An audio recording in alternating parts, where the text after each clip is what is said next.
কি অসাধারণ, কি নাটকীয়, কি টান টান উত্তেজনায় ঠাসা এক টেস্ট ম্যাচ। কখনো মনে হচ্ছিল ইংল্যান্ড জিতে যাবে, কখনো মনে হচ্ছিল ইন্ডিয়া জিতে যাবে। মহা গুরুত্বপূর্ণ এই ম্যাচ, কারণ এই ম্যাচ জিতলে ইংল্যান্ড 3-1 ব্যবধানে সিরিজ নিজেদের করে নিত, আর ইন্ডিয়া জিতলে সেই ক্ষেত্রে সিরিজটা 2-2 সমতায় শেষ হবে। এবং একটা সময় গিয়ে সমীকরণটা এরকম ছিল, চতুর্থ দিনে ইংল্যান্ডের চতুর্থ ইনিংসে জয়ের জন্য প্রয়োজন 374 রান।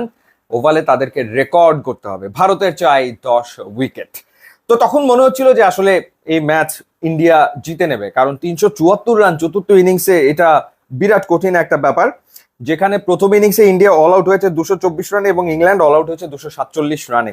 সেকেন্ড ইনিংসে গিয়ে 396 করেছে ইন্ডিয়া এবং 106 রানে চতুর্থ ইনিংসে 3 উইকেট পড়ে গেল ইংল্যান্ডের। তখন মনে হচ্ছিল যে এই টেস্ট ম্যাচ যেটা ইন্ডিয়ার হয়তোবা সময়ের ব্যাপার মাত্র। কিন্তু হ্যারি ব্রুক এবং জো রুট দুজনে যে পার্টনারশিপটা করলেন প্রায় 200 রানের, এবং যে অসাধারণ ব্যাটিং করেছেন হ্যারি ব্রুক, সেই চিরাচরিত একেবারে বাসবল স্টাইলে ব্যাটিং করে 91 বলে সেঞ্চুরি করে ফেললেন, থার্ড ফাস্টেস্ট ইংল্যান্ডের টেস্ট সেঞ্চুরি। এবং তার ক্যারিয়ারের কথা যদি বলি, 30টা টেস্ট ম্যাচ খেলে 10টা টেস্ট সেঞ্চুরি করেছেন এবং একই সাথে 13টা হাফ সেঞ্চুরি তার 30 টেস্ট ম্যাচে। মানে আমাদের দেশে কেউ যদি 30টা টেস্ট ম্যাচ খেলে, আমরা বলি যে আন্তর্জাতিক ক্রিকেটে এখনো আসলে নতুন। আমাদের দেশে কেউ 30টা টেস্ট ম্যাচ খেললে তার নামের পাশে হয়তো 3-4টা 50 থাকে, বড় জোর 1-2টা সেঞ্চুরি থাকে। কিন্তু সেই জায়গাটাতে মানে এই যে হ্যারি ব্রুকের যে পারফরম্যান্স, নিশ্চিতভাবেই ডমিনেট করবে ওয়ার্ল্ড ক্রিকেট। আর জো রুট তিনি 39তম টেস্ট সেঞ্চুরি পেয়েছেন, যার ভেতরে 13টা সেঞ্চুরি তিনি করেছেন ইন্ডিয়ার এগেনস্টে। ইন্ডিয়া তার নিশ্চিতভাবেই সবচেয়ে পছন্দের অপোনেন্ট। তো এই দুজন যখন ব্যাট করছিল তখন মনে হচ্ছিল যে ইংল্যান্ড ম্যাচও জিতে নিচ্ছে, সিরিজও জিতে নিচ্ছে, কিন্তু না, নাটক যে তখন আসলে বাকি রয়েছে।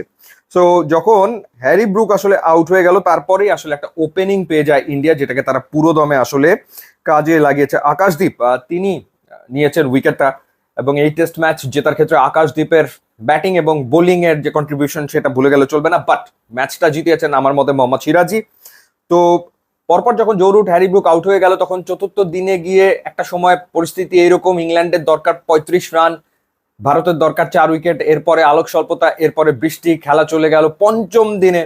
এবং পঞ্চম দিনে মোহাম্মদ সিরাজ মানে একেবারে আগুন ঝরানো বোলিং আসলে করলেন। কি দুর্দান্ত বোলিং তার, এবং তিনি ওভারটন, স্মিথ দুজনকেই ফেরালেন। অ্যাটকিনসন ছিলেন এর ভিতরে। ক্রিস ওকস তো ব্যাট করতে পারবে না, সবাই সেটাই জানতো, তার ইনজুরি, শোল্ডার ইনজুরি, সুতরাং তার পক্ষে ব্যাটিং আসা সম্ভব না। সবাইকে অবাক করে দিয়ে মাঠে নেমে গেলেন ক্রিস ওকস ব্যাট করতে, এবং তিনি খানিকটা সময় থাকলেন অ্যাটকিনসনের সাথে। এর ভিতরে অ্যাটকিনসন একটা ছক্কাও মেরে দিলেন। সো সমীকরণটা ধীরে ধীরে কমে আসতে লাগলো, রানের সংখ্যা কমে আসতে লাগলো, আর মাত্র তখন 6 রান বাকি। সেই সময় সিরাজ ফাইনালি তিনি অ্যাটকিনসনকে আসলে নকআউট করে দিলেন এবং জিতে গেল ইন্ডিয়া, এবং তারা সিরিজটা 2-2 শেষ করলো। এবং কে এল রাহুল ম্যাচ শেষে বলেছেন যে তারা চ্যাম্পিয়ন্স ট্রফি জিতেছেন বা টি20 ওয়ার্ল্ড কাপ জিতেছেন, কিন্তু এই যে এই সিরিজটা তাদের কাছে স্পেশাল হয়ে থাকবে। আসলে এটা একটা স্পেশাল সিরিজ, কোনো সন্দেহের ব্যাপারে নাই। দুর্দান্ত একটা সিরিজ দেখার মতো, এবং সারা পৃথিবীর ক্রিকেট ফ্যানরা নিশ্চিতভাবে এই ক্রিকেট ভীষণ রকম উপভোগ করেছে।